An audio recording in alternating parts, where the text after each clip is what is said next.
Merhaba, ben Şef Semen Öner. Sizlere 7 tahıllı nefis mi nefis bir ekmek tarifi vereceğim şimdi. Elle de yapabilirsiniz, bir makineyle de yoğurabilirsiniz. Çok pratik ama bir o kadar da lezzetli, nefis bir ekmek oluyor. Ekmeklik un bulamazsanız normal beyaz un kullanacaksınız. Arpa unu, yulaf, keten tohumu, mısır irmiği, buğday hüşeymi, irmik, maya ve tuz var ekmeğin içerisinde. Bir de su var tabii ki. Yapımına gelince de her şeyi güzelce bir arada harmanlayacağız. Mayalanmaya bırakacağız. Ondan sonra da 220 dereceye önceden ısıtılmış fırında pişireceğiz. Şimdi burada bir bilgiyi daha paylaşmakta fayda var. Instant kuru maya kullanıyorum. Eğer kuru mayanız yoksa yaş maya kullanabilirsiniz. Aşağıda belirtilen gramı 3 katıyla çarptığınız zaman o miktarda yaş mayayı kullanabilirsiniz. Suyun ısısı da mayanın güzelce tutabilmesi için 39-40 derece civarında olmasına özen gösterin lütfen. Çok sıcak olursa mayayı öldürmüş oluruz. Maya güzelce köpürdü. Kullanıma hazır. Şimdi bütün malzemeyi kasenin içerisine dökeceğim ve sonra da mayayı ekleyip 8-10 dakika kadar yoğuracağım. Maya kullandığınız tariflerde önemli bir püf noktası mayanın direkt tuzla temas etmemesi gerekiyor. O yüzden şöyle iyice bir harmanlayayım. Tuzu en son koymuştum. Ardından da mayalı suyu ekleyeceğim ve yoğurmaya başlayacağım.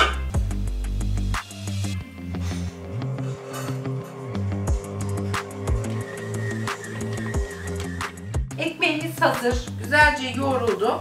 Ben şimdi ona hafif bir yuvarlak şekil vereceğim. Ondan sonra da mayalanmaya bırakacağım. Mayalarken üzerini bir streç filmle, bir naylon buzdolabı poşetiyle veyahut da benim şimdi yapacağım gibi bir ıslak nemli bezle örtmenizi tavsiye ediyorum. Üzeri kabuklanmasın. Bir 45 dakika, 1 saat arası mayalandıracağız. Ardından da 200 dereceye önceden ısıtılmış fırında pişireceğiz. Ekmek gayet güzel mayalandı. Gördüğünüz gibi pofidik pofidik kabardı. Şimdi onu kalıptan alacağım ve pişireceğim kabın içerisine yerleştireceğim. Ben 22 santimlik bir cheesecake kalıbı kullanıyorum ama kalıp bile şart değil. Bir tepsinin üzerinde de yapabilirsiniz. Arzu ettiğiniz farklı bir kalıpta da tabii ki ekmeğinizi pişirebilirsiniz. Çok tok, çok güzel bir ekmeğim var. Sesi şahane. Şimdi onu bu kalıbın içerisine yerleştiriyorum. Üzerine şöyle 1-2 tane çizgi atalım. Bu bir jilet. Ekmek için özel. Ama bıçakla da yapabilirsiniz. Şimdi bu kalıbın içerisinde de şöyle bir 10-15 dakika mayalandıktan sonra daha önce de dediğim gibi 200 dereceye önceden ısıtılmış fırına vereceğim. Ama bir püf noktam olacak. Fırına vermeden önce üzerine mutlaka su serpin ki üzeri böyle çıtır çıtır bir kabuk oluştursun.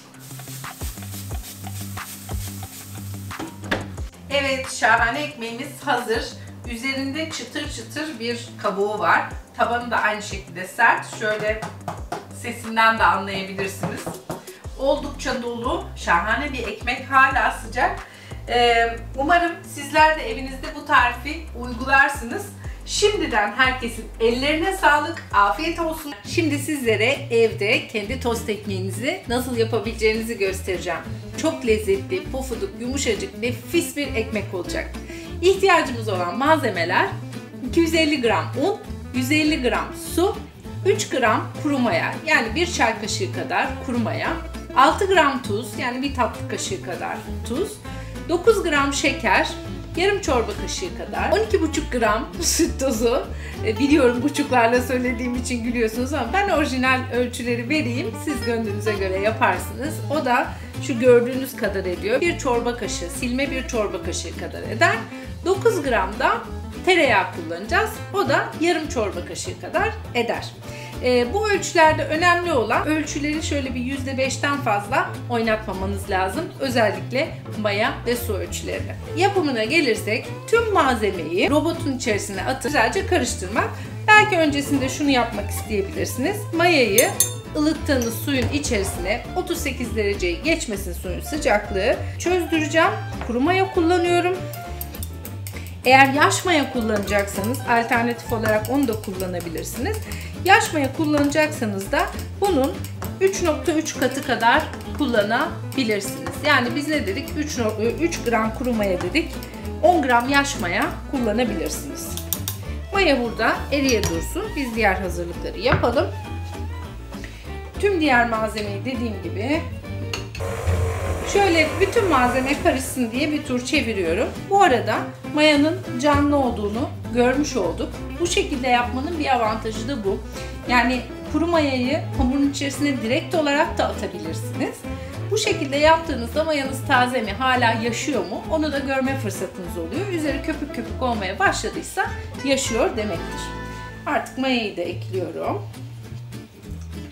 Şimdi bu ekmeği KitchenAid kullanıyorsanız en düşük devrinde bir 5 dakika önce yoğuracağız.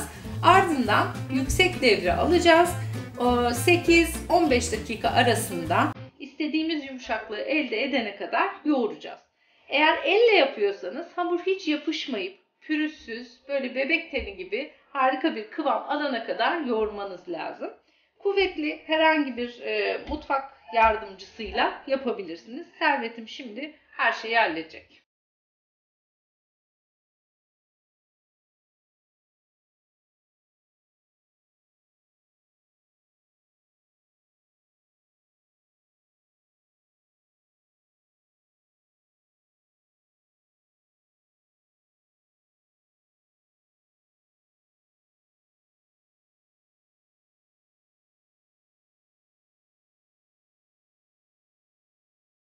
Şimdi bu hazırladığımız güzel hamuru kalıbın içerisine koyacağız ve kalıbında mayalandıracağız.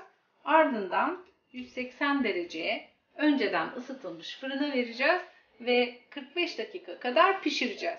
Eğer bir dereceniz varsa, mutfak dereceniz varsa ekmeğin iç ısısının 95 derece civarında olduğu zaman piştiğini kolaylıkla anlayabilirsiniz.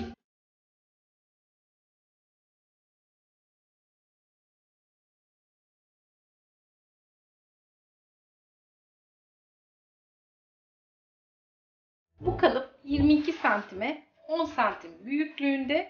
Bu kalıbın içerisinde üzerine nemli bir bezle örterek mayalanmaya bırakacağım. Pişirmeden önce de tost ekmekleri normalde tost ekmeği kalıbı diye ayrı bir kalıbın içerisinde pişiyor. Evinizde bundan olmayacağını varsaydığım için şöyle bir yöntem önereceğim size. Fırına vermeden önce üzerine alüminyum folyo ile kapatacağız. 45 dakikanın 35. dakikasında alüminyum folyoyu üzerinden alacağız ve üzerinin de hafifçe renk almasını sağlıyor olacağız. Ama varsa bir tost ekmeği kalıbınız tabii ki direkt onu da kullanabilirsiniz. Şimdi mayalanmasını bekliyoruz. Ekmek çok güzel mayalandı. Şöyle bir fıs üzerine ıslatıyorum. Hafif bir kabuk tutması için. Ve üzerine isterseniz çentik atabilirsiniz. Azıcık kabardığı zaman bir iz olsun diye. Zorunda değilsiniz. Bahsettiğim gibi tost ekmeği kalıbı numarası yapmak için alüminyum folyo ile üzerini kapatacağım.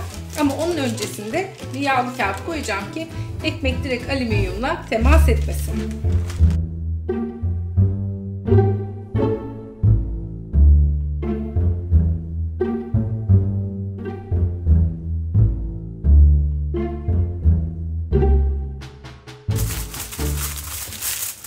...175-180 dereceye önceden ısıtılmış fırında 35 dakika bu şekilde kapalı pişecek. Ondan sonra bir 5-10 dakika üzeri hafif renk alması için üzerindekini kaldıracağız. Biraz da öyle pişecek.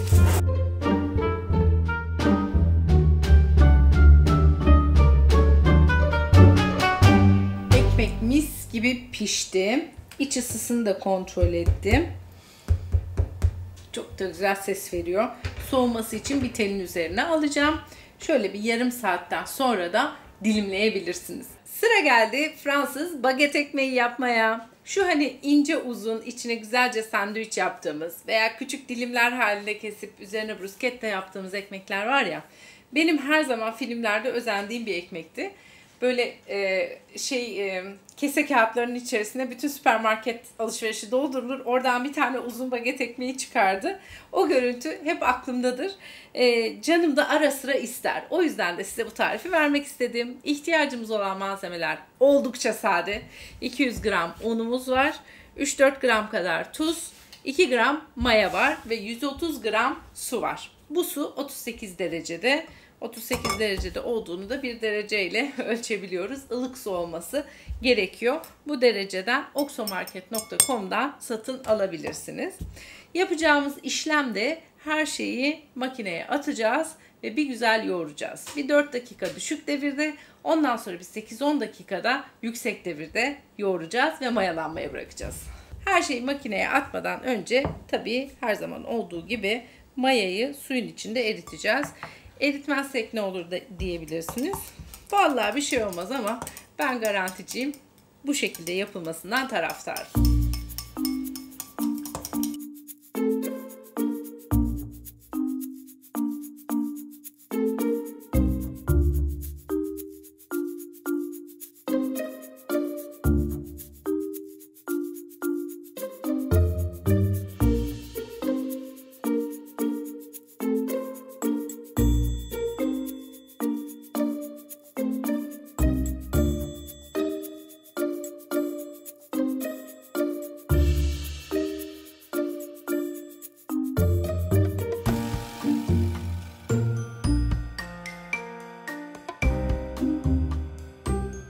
KitchenAid bunu böldü, çarptı, topladı, dağıttı, sonra bir daha dağıttı, bir daha topladı. Sonunda çok güzel bir hamur haline geldi. Şimdi yapacağımız iş bu hamuru mayalanmaya bırakmak. 2 misli hacmini alana kadar. Bu da bir 45 dakika kadar sürebilir. Üzerini streçle kapatıyorum. Odanın sıcak bir yerinde beklemeye başlıyorum. Sonrasında şekil verme ve fırınlamaya geçeceğiz.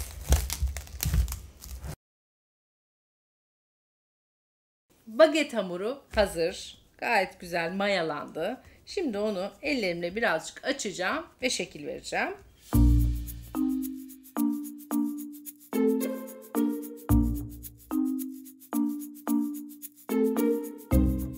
Hafif şöyle esnete esnete boyunu biraz uzattım fark ettiyseniz. Ara sıra esnettim böyle. Masada şöyle bir 5 dakika dinlendirdim hamuru. Şimdi uçları içeriye doğru katlayacağım ve yuvarlayacağım ekmeği.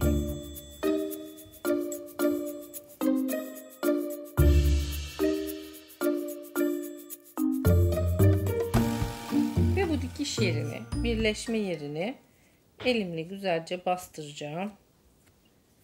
İyice sıkışsın diye. Sonra da hafif hafif merdane gibi şekil vereceğim.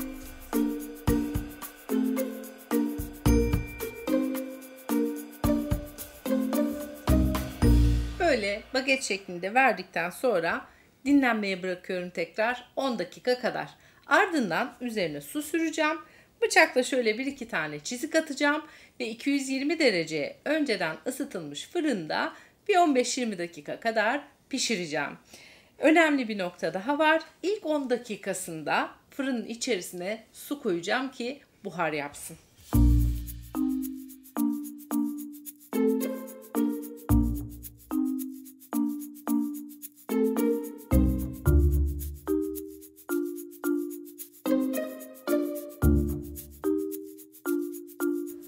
Baget ekmeğini fırından çıkardım.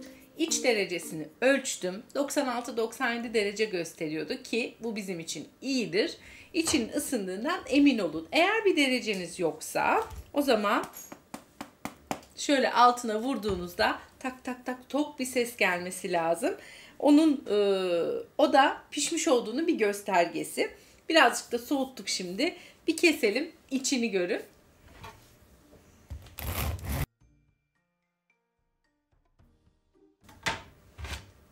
İçi de tam olması gerektiği gibi. Bu nefis ekmekle istediğiniz sandviçi yapabilirsiniz. Bruschettalarınızda kullanabilirsiniz.